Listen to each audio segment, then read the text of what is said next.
नमस्कार दोस्तों, स्वागत है आपका द ग्राउंड रिपोर्ट में। मैं हूं समीर आत्मज मिश्र। भारतीय जनता पार्टी और भारतीय जनता पार्टी की सरकारें किस तरीके से अपने लोगों को बचाने के लिए किसी भी हद तक जा सकती हैं, इसका एक उदाहरण अभी पिछले दिनों कुलदीप सेंगर के मामले में दिखा। उसके पहले भी ढेरों उदाहरण दिखे हैं। कफ सिरप में मुख्य अभियुक्तों की गिरफ्तारी अभी तक नहीं हो पा रही है और यहां तक कि बहुत से नामजद लोग देश छोड़कर भागे जा रहे हैं। और यहाँ उत्तराखंड में अंकिता भंडारी मामले में भी किस तरह से भारतीय जनता पार्टी के बड़े लोगों को बचाने की कोशिश हो रही है, जिनका खुलासा खुद उन्हीं की पार्टी के नेता कर रहे हैं। लेकिन खुलासा करने वाले लोग, जो लोग खुलासा कर रहे हैं इस बात का कि कैसे पार्टी के बड़े लोग उसमें शामिल हैं, उन लोगों के खिलाफ कार्रवाइयां हो रही हैं। उनके खिलाफ एफआईआर दर्ज की गई है, उनके यहाँ नोटिस लगाए जा रहे हैं, उनकी गिरफ्तारी के वारंट जारी किए जा रहे हैं। पुलिस उनको ढूंढ रही है। और यहाँ जो महिला संगठन है, तमाम महिला संगठन ही नहीं और भी कई सारे सामाजिक संगठन हैं और राजनीतिक दल हैं, वो अंकिता भंडारी को न्याय दिलाने के लिए लगातार कोशिश कर रहे हैं। वहां पर आंदोलन कर रहे हैं, प्रदर्शन कर रहे हैं और कैंडल लाइट लेकर रात को निकल रहे हैं, शाम को निकल रहे हैं कि अंकिता भंडारी को न्याय दीजिए। लेकिन सरकार किस तरह से कार्रवाई कर रही है? आपको पता है कि पिछले हफ्ते अभी जब बीजेपी के ही एक नेता रहे सुरेश राठौर और उनकी पत्नी जो थी उर्मिला सनावर, उन दोनों लोगों के बीच उर्मिला सनावर ने बाकायदा एक प्रेस कॉन्फ्रेंस की और बताया कि कैसे इस पूरे मामले में भारतीय जनता पार्टी के बड़े नेता, राष्ट्रीय महासचिव और पार्टी के प्रभारी दुष्यंत गौतम का बाकायदा उन्होंने नाम लिया, किसी गट्टू का, और ये बताया कि ये इनके खिलाफ जांच होनी चाहिए, ये वहां पर उस मामले में फंसे हुए हैं, उस मामले में इन्वॉल्व हैं। हालांकि दुष्यंत गौतम ने कहा कि मेरी उसमें संलिप्तता अगर पाई गई तो मैं राजनीति छोड़ दूंगा, लेकिन संलिप्तता पाई कैसे जाएगी जब कोई जांच होगी तब तो। लगातार जांच की मांग की जा रही है कि इसकी सीबीआई जांच कराई जाए। राज्य सरकार क्यों सीबीआई को नहीं दे रही है? और अब इस सीबीआई की जांच न केवल तमाम महिला संगठन कर रहे हैं, तमाम दूसरे सामाजिक संगठन कर रहे हैं, न केवल वहां पर कांग्रेस पार्टी कर रही है, विपक्षी पार्टी जो है, बल्कि यहां भारतीय जनता पार्टी के भीतर से भी बगावत की लपटें अब निकलने लगी हैं। विजया बरथवाल है, पूर्व मंत्री हैं, और उन्होंने एक पत्र लिखा है प्रदेश अध्यक्ष को और उन्होंने साफ साफ मांग की है कि इस मामले में जिस तरह से बीजेपी के बड़े नेताओं की बात सामने आने की बात कही जा रही है, उसको देखते हुए दूध का दूध पानी का पानी हो, इसलिए इसकी सीबीआई जांच कराई जाए। सीबीआई जांच बहुत जरूरी है क्योंकि पार्टी के ऊपर आक्षेप लग रहे हैं और पार्टी की जो एक पार्टी पर जो धब्बा लग रहा है उससे पार्टी की बदनामी हो रही है, इसलिए इसकी सीबीआई जांच होनी जरूरी है। क्यों नहीं हो रही है? लंबा चौड़ा उन्होंने पत्र लिखा है। और यही नहीं, इसको लेकर भगत राम कोठारी हैं, दर्जा प्राप्त मंत्री रहे हैं और उन्होंने इस्तीफा दे दिया, पार्टी से छोड़ दी पार्टी, और उन्होंने कहा कि जिस पार्टी में इस तरह का काम हो रहा हो, अपराधियों को बचाने की ऐसी कोशिशें हो रही हो, उस पार्टी में मुझे नहीं रहना है। और भगत राम कोठारी ही नहीं, कल अब एक युवा नेता ने भी इस्तीफा दे दिया है और अब युवा नेताओं के, महिला नेताओं के इस्तीफों की झड़ी लग गई है उत्तराखंड में। एक के बाद एक बताया जा रहा है कि अभी बहुत से इस्तीफे होने हैं अगर इस घटना में सरकार इसी तरीके से बड़े लोगों को बचाती रही, पार्टी के बड़े लोगों को। ये वही सरकार है जो यहां पर उत्तर प्रदेश की नकल करते हुए कभी भी यहां एफआईआर में नाम आया नहीं कि बुलडोजर चल गया उसके घर पे, लेकिन यहां नाम आया, बाकायदा कहा जा रहा है, पर कोई कार्रवाई नहीं हो रही है। जो आरोप लगा रहे हैं, जिन्होंने ये खुलासा किया है, उनके घरों में नोटिस चस्पा किया जा रहा है कि उनको गिरफ्तारी के लिए उनके खिलाफ उसी दिन एफआईआर दर्ज हो गई। यही नहीं, पूर्व मुख्यमंत्री उत्तर प्रदेश के सांसद त्रिवेंद्र सिंह रावत भी कह चुके हैं कि इस मामले में पार्टी की बदनामी हो रही है और इसमें एक्शन लेना चाहिए। चूंकि मामला सब जुडिस है, इसलिए हम कुछ कहेंगे नहीं। और आपको बता दें कि 2022 का ये मामला है, अंकिता भंडारी की एक रिसोर्ट में उसकी मौत हो गई थी और उसके साथ बदसलूकी की गई थी। काफ़ी दूर उसकी बॉडी पाई गई थी, आप लोग उस घटना से वाकिफ़ ही हैं।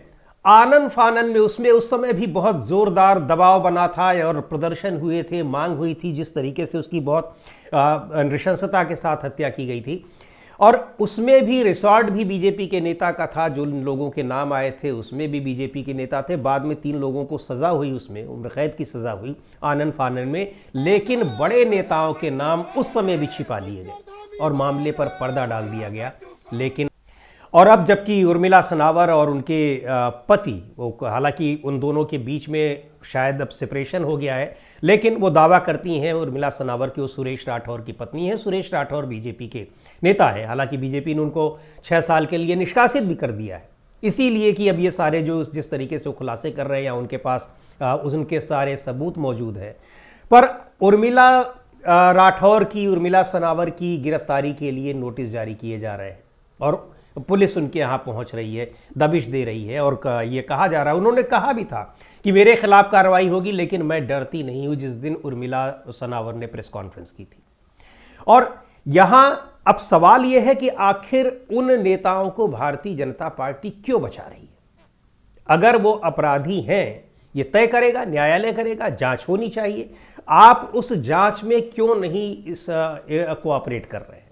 सीबीआई को ये मामला देने में क्या दिक्कत है? हालांकि कोई ज़रूरी नहीं है कि सीबीआई सारा दूध का दूध पानी का पानी कर दे, लेकिन फिर भी लोगों को ये भरोसा होता है कि एक सेंट्रल एजेंसी है, राज्य की एजेंसी, यहाँ राज्य की पुलिस हो सकता है कि उस तह तक ना जा पाई हो, उनके पास और भी काम रहते हैं, लेकिन सीबीआई, उसमें विशेषज्ञों की टीम होती है, बहुत सारी चीज़ों का वो पता लगाएगी, सेंट्रल एजेंसी है, आप उसको जांच दीजिए। और ये माना भी जाता है कि वहाँ जो राज्य के स्थानीय नेता हैं उनका दबाव उन पर काम नहीं करेगा। पर यहाँ सीबीआई को जांच दी ही नहीं जा रही है और अब सीबीआई की जांच की मांग करने के लिए भारतीय जनता पार्टी के नेता ही अब आगे आ रहे हैं। कई दिनों से लगातार वहाँ पर प्रदर्शन हो रहे हैं, तमाम महिला संगठन वहाँ पर कैंडल जो है जलाकर न्याय की मांग की जा रही है अंकिता भंडारी के लिए। अंकिता भंडारी के परिजन भी इस मामले में बार बार ये मांग कर रहे हैं, अपने को खतरा भी बता रहे हैं। इसके बावजूद वो डटे हुए हैं कि इस मामले में हम चाहते हैं कि हमारी बेटी को न्याय मिले, अंकिता भंडारी को लेकर। लेकिन वहाँ जो सरकार है वो किस तरह से काम कर रही है वो साफ दिखाई पड़ रहा है। और इन सरकारों के काम करने का यही तरीका है। उत्तर प्रदेश में हम लोगों ने देखा किस तरीके से, चाहे वो मामला हो, कुलदीप सेंगर का मामला हो, उसके पहले भी और कई सारे मामले आए, इन सारे मामलों में कैसे अपराधियों को चुन चुनकर बचाने की कोशिश होती है। उनके जाति देखकर, उनके धर्म देखकर उनके खिलाफ कार्रवाई होगी और उनको बचाने की कोशिश होगी। अपनी जो पसंद के लोग होंगे उनको आखिरी दम तक कि न्यायालय में मामला पहुंचने ही न पाए, कैसे कोशिशें की जाती हैं। न्यायालय में पहुंच भी जाता है तब भी वहां पर केस को कमज़ोर करने की कोशिश की जाती है, पूरी कोशिश। लेकिन फिर भी कई बार ऐसा होता है कि अदालतों में बहुत सारी चीज़ें, दोनों ही पक्ष जब आते हैं तो सज़ा मिल ही जाती है। अपराधी को आप कितना बचाएंगे, लेकिन सरकार पूरी कोशिश तो कर ही रही है। लेकिन इन सारी चीज़ों से एक सवाल उठता है कि क्या यही राम राज्य है? भारतीय जनता पार्टी अपनी सरकारों को राम राज्य से तुलना करती है। कितनी अशोभनीय बात है कि राम राज्य जो एक बहुत व्यापक संकल्पना है, यानी राम राज्य एक आदर्श राज्य की कल्पना होती है, और बीजेपी अपनी पार्टियों की सरकारों को उस राम राज्य से तुलना करती है, जहां जाति देखकर, धर्म देखकर, लोगों को अपनी पक्ष और विपक्ष देखकर उनके खिलाफ कार्रवाई की जाती है और उनको बचाया जाता है। भ्रष्टाचार के ये आलम है, किसी से छिपे नहीं है। उस राज्य को आप कह रहे हैं कि ये राम राज्य है। राम राज्य जो एक आदर्श संकल्पना है और एक हिंदू धर्म के एक इष्ट देव के राज्य से जुड़ी हुई संकल्पना है, आप उसका इस तरीके से मजाक उड़ाते हैं। ये कितनी हैरानी की बात है और कितनी दुखद बात है। और उनके ऊपर अगर ये आरोप लगे हुए हैं तो आप जांच करने दीजिए, दूध का दूध पानी का पानी होगा ही। हालांकि आप उसके बाद ही बचाते हैं, किस तरीके से कुलदीप सेंगर को बचाने की कोशिश हो रही है, लेकिन कब तक होंगी ये कोशिशें? पार्टी के भीतर भी जब कुछ लोगों को लग रहा है कि ये हम किस पार्टी में हैं और हमारी पार्टी क्या कर रही है, उनको तो सब कुछ, बहुत सारी चीज़ें मालूम है कि पार्टी किसको बचा रही है। अंकिता भंडारी के मामले में जो स्थानीय लोगों की, पार्टी के भीतर के लोगों की आप बातें करिए तो ये साफ साफ कहा जा रहा है कि उसमें बड़े लोग शामिल थे और ऐसी बहुत सी घटनाएं होती रहती। लेकिन कई बार जब इतनी बड़ी घटना हो जाती है कि किसी की जान चली जा रही है, तब वो मामला सामने आ जाता है। हालांकि इस तरह की घटनाएं, इस तरह की जो स्थितियां रिसोर्ट में क्या कुछ हो रहा है, ये कोई नई बातें नहीं है। आपस की बातचीत में लोग बताते हैं, बीजेपी के ही कई नेता, और अब तो सामने निकल कर आ रहे हैं कि पार्टी की किस कदर बदनामी हो रही है। और लोग ये भी कह रहे हैं, सवाल उठा रहे हैं कि आखिर प्रधानमंत्री नरेंद्र मोदी, गृह मंत्री अमित शाह जैसे बड़े नेता, जेपी नड्डा और नए नए जो नितिन नवीन साहब बने हैं पार्टी के कार्यकारी अध्यक्ष, ऐसे नेता इस मामले में खामोश क्यों बैठे? मुख्यमंत्री क्या कर रहे हैं? क्यों आखिर बचा रहे हैं? क्या वजह है?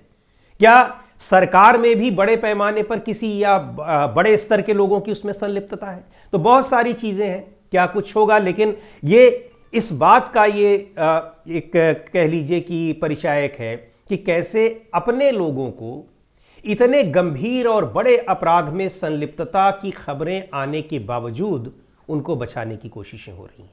इसको क्या कहा जाएगा? राम राज्य तो कतई नहीं कहा जाएगा। आज की वीडियो में इतना ही। अगले वीडियो में फिर मिलेंगे एक नए विषय के साथ, एक नए मुद्दे के साथ। द ग्राउंड रिपोर्ट के यूट्यूब चैनल को आपने अब तक सब्सक्राइब ना किया हो तो ज़रूर कर लें। हमारे वीडियोज़ को लाइक करें, शेयर करें और अपने सुझाव भी हमें ज़रूर भेजें।